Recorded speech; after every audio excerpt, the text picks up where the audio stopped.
The year is 1914. On a small, isolated island, there is no city, no crowd of people. There's only one lighthouse, and a mystery hidden deep within the ocean. The film begins with a ship sailing steadily through the South Atlantic Ocean, heading toward its destination. On board is a weather officer named David. Their destination is a remote island, hidden in the farthest corners of the Atlantic. The government has sent David there to study the island's changing weather patterns. He is supposed to stay for almost a year to collect data, understand the strange climate shifts, and then return. Captain Axel is in charge of taking David to the island.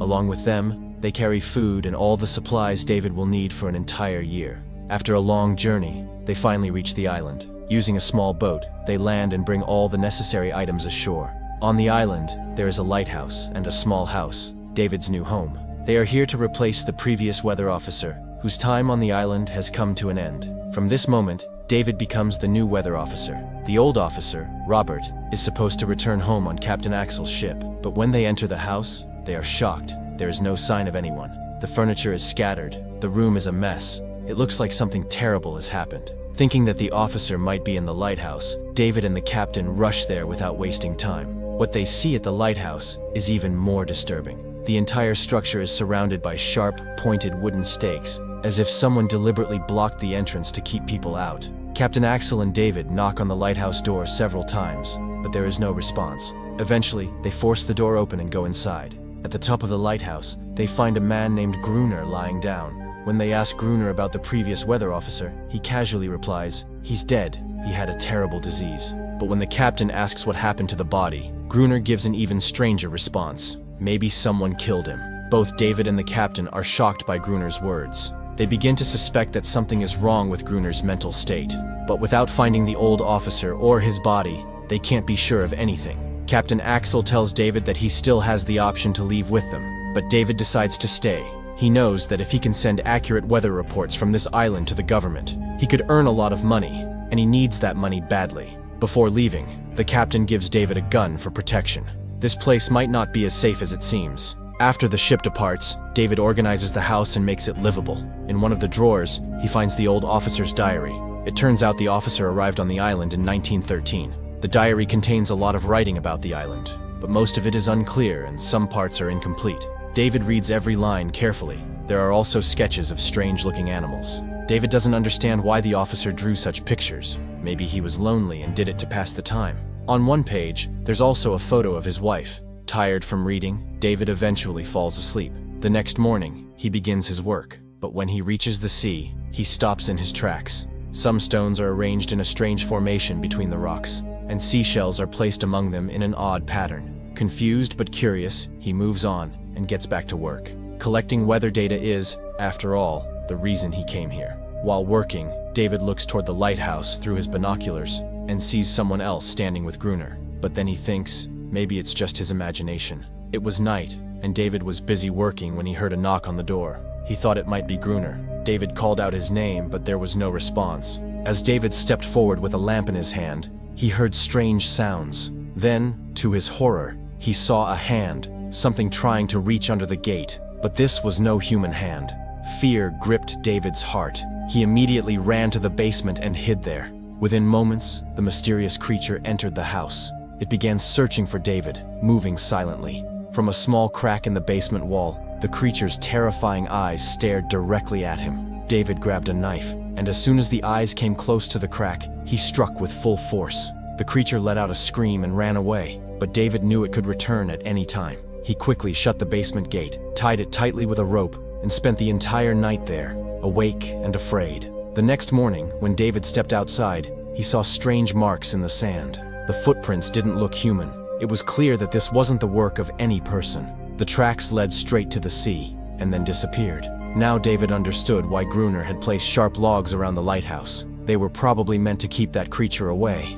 David realized that his house wasn't safe at all. That creature might return again tonight. Frightened, David ran toward the lighthouse, shouting, "Open the gate! Let me in!" But Gruner refused. He said coldly, "You should have left with the ship." David returned, disappointed, but he knew he had to protect himself. He closed every window of the house using wooden boards. Then, he built a fence of pointed logs all around. Outside the gate, he placed old papers and books, poured oil over them, and got them ready to be set on fire, just in case the creature came back. Luckily, he found an old box inside the house. Inside it were a gun and many bullets. Seeing this gave him a little courage, but the fear still lingered. As the sun began to set, darkness spread across the island. David sat quietly in a corner of the house, holding the gun in his hand.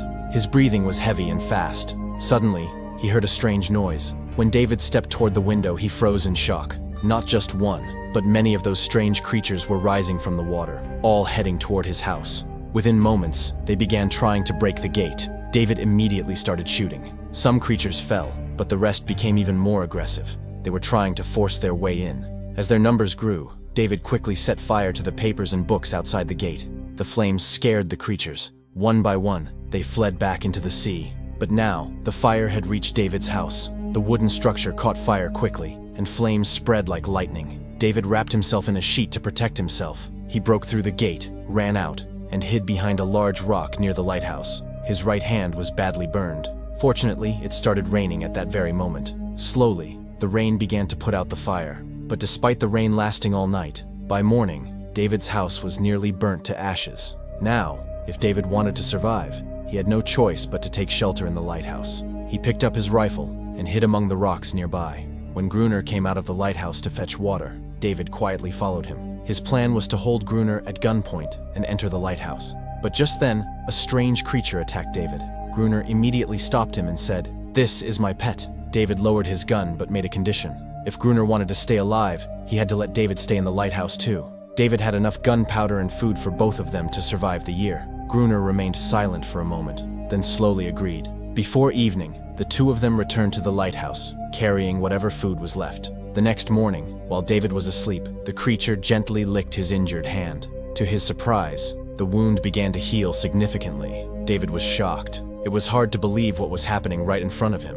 At the top of the lighthouse, David saw Gruner counting the bullets he had received from the gun. The creature was also helping Gruner in its own way. This meant the creature wasn't violent. David now wanted to learn more about it from Gruner and hoped to introduce it to the world, because it was nothing short of a miracle. A strange female creature from the depths of the ocean. Darkness surrounded them, but David believed that if the truth about this creature came out, both he and Gruner would become famous worldwide. However, Gruner didn't want any of that. He had no interest in leaving the island. He had no family or loved ones. According to him, no one can live freely in society. Everyone is forced to be someone's slave or servant. That's why this island was perfect for him. It was a place where he considered himself the king, the master of his own will. That's why he had written "Gruner is king" in many parts of the island. But how did that strange female creature become his pet? Actually, Gruner had once saved her life. She got caught in his fishing net by accident when she was small. Since then, she stayed with him and obeyed everything he said. But Gruner was an angry man and never treated the creature with kindness. He had regular physical relations with her. Once, the creature attacked Gruner, and in return, he punished her so harshly that she began to think of herself as his slave. Perhaps that's why the other creatures came out of the sea every night, to take her back, but they couldn't attack during daylight. Meanwhile, David didn't want to live there anymore. He wanted to leave the island by sending a signal to any ship passing by, but it wasn't that easy. Gruner claimed that no ships ever came near the island, but David didn't believe him. He didn't like living there at all. He felt suffocated and just wanted to escape as soon as possible. One evening, Gruner told him to get ready with the gun because the creatures could attack at any moment. David got ready to switch on the lighthouse light, and within a short time, a large number of creatures emerged from the sea. They started moving toward the lighthouse. Gruner kept firing at them, but David was terrified. He backed away and hid inside the lighthouse. Even though Gruner kept calling for him to help, David just sat quietly in a corner until he eventually fainted. Gruner had to fight off the creatures alone. The next morning, Gruner angrily woke him up and said, "If you want to stay in the lighthouse, you'll have to do everything I say. Bring water every day, take care of small and big tasks around the lighthouse, and do guard duty with me at night." Whether David liked it or not, he had no choice. David agreed to do all the work Gruner gave him, but there was one thing he hated. Gruner tortured the female creature in different ways every day. But what could a man who had been alone on a deserted island for years do? His mental state was bound to break down. David thought the same. Maybe Gruner had lost his mind. Still, David had to obey him. It was night again, and both of them were on guard duty. The creatures came out of the sea once more, but this time, David wasn't afraid. He fired his gun. However, Gruner didn't help him this time. Instead, he locked David outside the lighthouse and sat silently inside. wanting David to learn how to fight these creatures or die trying. That night passed, and when morning came, Gruner found David sitting outside the lighthouse gate, soaked in blood. He had survived. He had learned to fight the creatures. Time went on. David kept fighting the creatures at night and doing Gruner's lighthouse duties during the day. The island had become like a prison to him. He kept thinking about when he'd finally be free to leave. Over time, David formed a strange friendship with the female creature. He started to feel sorry for her. He now understood how painful it is to live alone, far from your own people. Maybe the creature felt the same way. David even gave her a name, Daenerys. Then, one day, he noticed that the attacks from the creatures had started to decrease. David thought maybe they migrate somewhere else during the winter like whales do. Or perhaps they had realized that fighting the two men wouldn't help. But Gruner clearly said, absolutely not. They will attack again. Right now, they're reproducing. Their numbers are increasing. Some more days passed like this. One night after dinner, Gruner and David started playing chess to pass the time. But this is where Gruner made a big mistake. They both got so caught up in the game that they forgot to turn on the lighthouse lights. Taking advantage of the darkness, the creatures attacked them. David saw that the creatures had now bred. Their numbers were so large that even the two of them together couldn't fight for long. The bullets were also almost finished. Somehow, they managed to escape and reach the top of the lighthouse. But in the meantime, Gruner suffered a deep injury to his leg. The creatures were trying to break into the lighthouse, and David and Gruner couldn't see any way out. They were ready to give up, but luckily, it was morning. As the sun slowly rose, the creatures retreated into the sea. Daenerys tried to heal Gruner's wounds, but by now, David had realized he couldn't win this battle against the creatures. Their bullets were almost gone, and they didn't have enough food to survive for long. The next day, by chance, while David was walking outside the lighthouse, he saw a ship in the distance. He quickly grabbed the flare gun and ran to signal the ship, but Gruner stopped him. He didn't want David to leave. At that moment, Daenerys attacked Gruner. She wanted to protect David from him. Gruner didn't want anyone to leave the island. This was his own world, where he lived like a king. Slowly, the ship disappeared into the sea before David's eyes. Now, he had nothing left to do. A few more days passed like this. Gruner continued treating both David and Daenerys badly. One day, David gifted Daenerys a small toy boat he had made from whale bones. He thought it might cheer her up, but when Daenerys saw the boat, she led David away from the lighthouse. She took him to a hidden corner of the island where a real boat was kept. When David asked Gruner about the boat, he admitted that he already knew about it. A few months ago, an arms smuggling ship carrying a large supply of ammunition had sunk near the island during a storm. Some people had made it to the island using that boat, but by morning, none of them had survived. All of them were killed by the creatures. Hearing this, an idea came to David's mind. He had something like a diving suit. If someone wore that suit and dove into that part of the sea, they might find bullets or dynamite that could help fight the monsters. But Gruner refused outright. He didn't even want to go near that part of the sea. Still, David was ready to take the risk, even if it meant putting his life on the line. A few more days passed like this. A deep connection began to form between David and Daenerys. David started to like her. Gruner secretly noticed this, and for the first time a thought crossed his mind. Maybe he should help David, but his real intention was something else. He wanted David to bring the dynamite boxes up from the sea with his help, and then leave David alone in the water so the creatures would kill him. That way, the dynamite would be his, and Daenerys would once again become his slave. The two of them reached the spot. David wore the diving suit and dove into the sea. The ship was completely destroyed, but luckily he found some dynamite boxes. Suddenly, some creatures appeared in front of him. David panicked and fell. The iron diving suit was so heavy he couldn't move. He wasn't even able to send a signal to Gruner. Gruner thought the creatures were attacking David, but actually, there were only two small children. David created pressure underwater and left the diving suit behind. He swam to the surface on his own. They found some old boxes containing dynamite. They laid 2 layers of dynamite around the lighthouse so that when the next attack came, they could finish off the monsters in one blow. A few months passed and snow began to fall. Once again, the creatures disappeared. The attacks had stopped. Now, their main task was to maintain the lighthouse and guard it as usual. Gruner had lost his patience. He thought Daenerys had told the monsters about the dynamite, and that's why they weren't attacking anymore. In a rage, he started beating Daenerys, but David stopped him. Finally, both of them made a new plan, to leave the lighthouse's main gate open.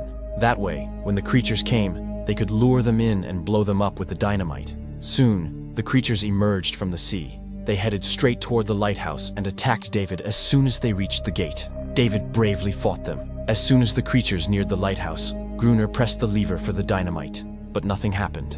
David had disconnected the wiring earlier and had forgotten to reconnect it. David quickly ran upstairs to reconnect the wires. By then, the creatures were climbing the lighthouse, and only Gruner was left to stop them. As soon as the connection was complete, David triggered the first explosion. Many creatures died in the blast, but many more were still ready to attack. So, Gruner triggered the second layer of dynamite. The blast was massive, and both of them were knocked unconscious. The next morning, when they regained consciousness, Daenerys was nowhere to be found. Dead creatures lay scattered everywhere. Gruner was going around killing the injured ones. Then David noticed a necklace around one of the creatures' necks, and in that moment, he realized his biggest mistake. The creatures he had always believed to be violent were actually civilized beings, just like humans. They just couldn't speak. Maybe their attack on the lighthouse had a reason, but for Gruner, none of it mattered. In his eyes, he was the king of this island.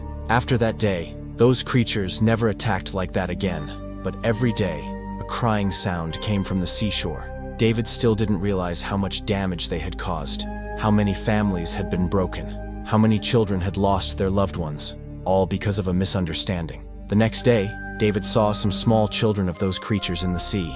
They were the ones who had lost their families. David made a circle of stones and placed the small toy boat in the center, hoping Daenerys would return. But no matter how long he waited, she never came back. One morning, David found Gruner lying unconscious. Some old belongings were scattered around him. Among them was an old photograph. As soon as David looked at it, he was shocked. The woman in the photo was the same one he had seen in the diary of the first weather officer on his first day. That woman was Gruner's wife. This meant Gruner was the original weather officer who had come to the island a year ago. His real name was Robert, but he had changed it because he no longer wanted to leave the island. After seeing all this, David also gave up hope of ever leaving the island. The next evening, when David went to the seashore, he noticed that the small toy boat in the circle was gone. In its place, he saw a small creature child holding the boat in its hands. David threw his torch into the middle of the circle to show he had no intention to fight. He didn't want to hurt anyone. He only wanted to be friends. After a while, Daenerys appeared from the waves. Behind her, the rest of the creatures also emerged from the sea. But this time, no one attacked David. He was calm now. Their only intention was to find a safe place for their children, like any living being would. They didn't like the sudden arrival of humans on the island, so they attacked every night. But who could explain this to Gruner? He still saw himself as the island's ruler. Gruner came out of the lighthouse with a gun in his hand. David tried to explain that the creatures didn't want to fight. They wanted peace. But Gruner refused to listen. He shouted at Daenerys and told her to go inside. But for the first time, Daenerys didn't obey. She was no longer his servant. Now she was a mother, standing up for her children. Gruner began to feel weak inside because no one was following his orders anymore. Angry and frustrated, he walked back toward the lighthouse. David hoped that maybe Gruner had finally realized that every creature deserves freedom. No one wants to live as a slave. But Gruner wasn't thinking clearly. As soon as he reached the lighthouse, he fired a flare from the signal gun. It hit a small creature child directly. The child died instantly. All the creatures fled in fear, and Daenerys lost all her trust in David. Overcome with rage, David rushed to the lighthouse, crashed into Gruner and started fighting him. He shouted, "Why did you do this?" They just wanted peace. But Gruner had become so violent that he was ready to kill David. Just as he was about to strike with an axe, David called him by his real name, Robert. Hearing his real name, Gruner froze. The truth is, Robert was never like this. But after arriving on the island, his mental state had slowly fallen apart. The loneliness, the loss of his wife, and deep depression had changed him. The creatures had never wanted war. They just wanted peace. But Gruner had killed them to feel powerful. Now, finally, Gruner realized his mistake. He surrendered himself to the creatures, and within moments, they killed him. David locked himself inside the lighthouse. Time passed. A year later, a government officer arrived on the island, along with a new weather officer. They had come to take David away from the lighthouse. But the officer mistakenly thought David was Gruner, and David didn't correct him. He quietly went to the balcony and stood there without saying a word. Now he too didn't want to leave the island, just like Gruner. During this time, Daenerys was happy with her family. She no longer feared a man like Gruner. Now she could live freely on land and in the sea. Yeah!